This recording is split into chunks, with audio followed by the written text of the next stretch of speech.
Hello, I'm Luke, and welcome to another episode of the Vision to Victory podcast, where we discuss practical ways to turn your dreams into reality. Over the past couple weeks, we've been discussing the topic of well-being, which I think is so important in any stage of life, but particularly with the current state of the world, our nation. It's so important that we cultivate a state of well-being, which we've defined as a positive mental, physical, and social health state and overall life satisfaction. And in week one of this, we talked about being present and grateful.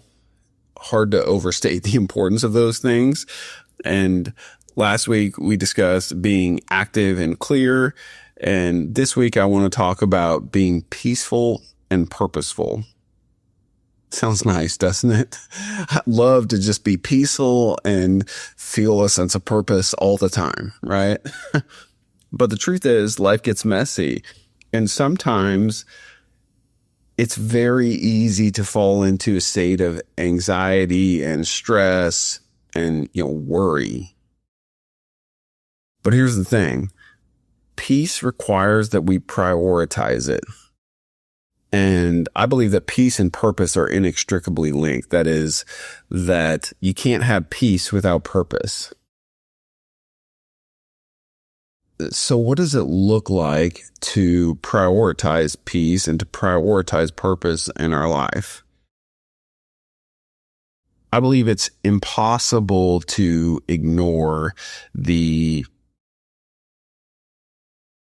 perhaps obvious or kind of very practical factors when it comes to this. So what I mean is there are different areas or categories that we need to address when it comes to peace. The first is biological. And again, this is as practical as it gets. If your body is out of whack, it can cause significant stress, anxiety, pain, discomfort, whatever it is. So, there are lots of things that we can do to take care of our biological health, and this simply should not be ignored. So, whether that's regular doctor's visits, I talk about this often, exercise regularly, work out, eat foods that make you feel good about yourself, not lethargic or lazy or bad. It's not to say there's not a time for, something sweet, but take care of your body. It impacts every single area of your life. So again, when it comes to peace, we cannot ignore biology. The second area we can't ignore is psychology. What are the psychological factors that contribute to peace? This is a complex area, and I am not a psychologist. I'm not a doctor, but there are learned patterns that all of us have. There are things in our lives that stress us out, right? There's grief, there's loss, there's all these things that affect our psychological well-being. And it's so important that we don't ignore them. So there's a lot of things we can do to impact our psychological well-being. There are things like seeing a therapist. There are things that are a little more, habitual. So I highly recommend taking some time each morning to spend time in your own thoughts. If you listen to this regularly, you know that I'm a huge proponent of prayer and meditation and just making time, carving time out of your day. And again, I definitely recommend the beginning of your day for peace and quiet and to spend time doing what I would call deep work. This allows us to process our thoughts, process our feelings, and get ourselves in a good headspace for our day.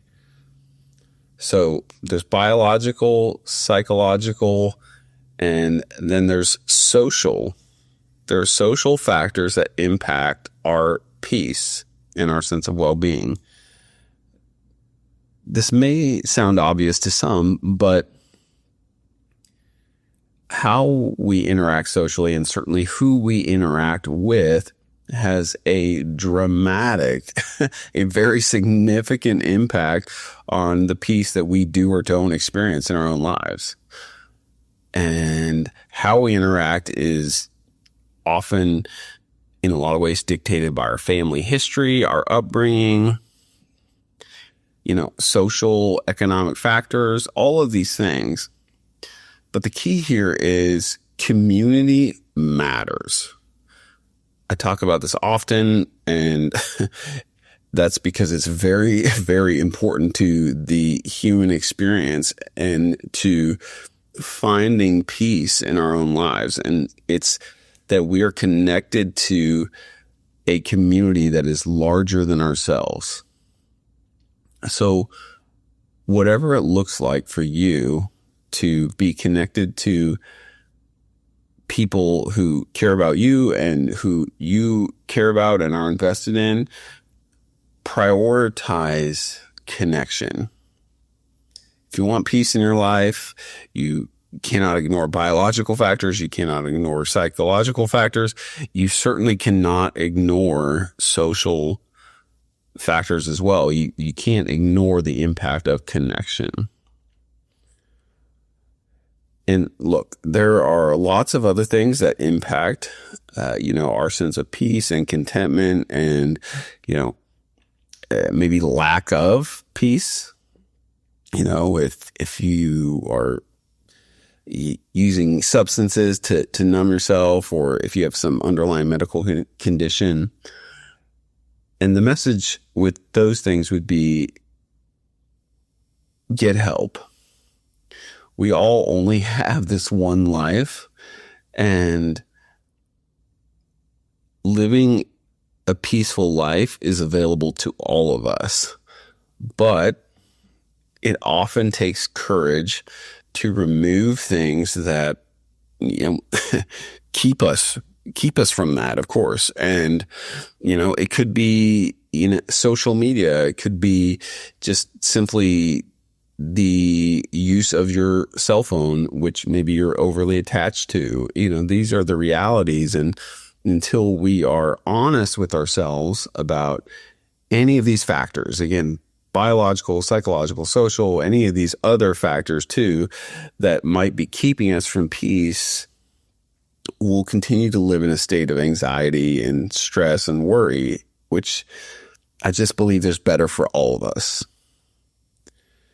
So if you want peace in your life, so much of it is practical, truly, address these factors and then find purpose. What does it look like to find purpose in your life? Again, this is something I've talked about in different arenas, but purpose looks like being connected to or involved in things that are not about you, things that are bigger than you. This could look like volunteer work in your community. It could be as simple as spending time and energy, maybe with the people you love, but investing in them in something that's not about a return that you get from those people, but it's simply making the choice and being intentional about giving and serving others. One other piece when it comes to purpose, and this is a little bit lighter component of this, but hobbies are important. It's important to have things that we find joy in and that use our brain and use our body. And so if you find your life feeling empty and maybe lacking meaning, lacking purpose, I would do a couple things. I would strongly recommend that you get connected with someone that helps you do something outside of yourself. Again, volunteer work, just being intentional with your time and energy to spend it serving others. And then get some hobbies. This is as practical as it comes. Get some hobbies that you enjoy that, again, use your brain, use your body, challenge you. This will promote a sense of peace and purpose in your life. And I want to close with this. If you are struggling with some sort of depression, overwhelming anxiety, and maybe it seems like peace and purpose are out of reach, I want to give you a couple practical steps as well. Number one, talk about it. Please talk about it with somebody. You will find that people care about you, and you're not alone. So talk about it and take a step. Take a step to do something different today. I don't care how small it is. Get outside, take a walk, whatever it is. Do something in a direction that's positive. Number 3, input. What we put into our minds matters. Put your phone down and pick up a book or listen to some positive music. Whatever it is, change your input. So much of anxiety and depression comes from,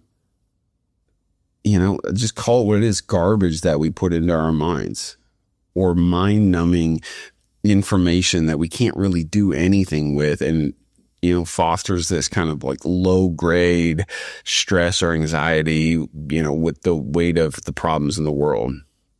Change your input. And then lastly, if you can identify one thing that is causing issues or causing you to be depressed or causing you anxiety, just identify one thing and remove it from your space. So again, if we're in pursuit of peace and purpose, but you feel like that's unattainable because of some depression or some overwhelming weight that you're carrying, talk about it, take a step, input some good things into your mind, and identify and remove one thing. Peace and purpose is available for all of us, no matter where we're at in life. So I hope today you choose things that promote peace.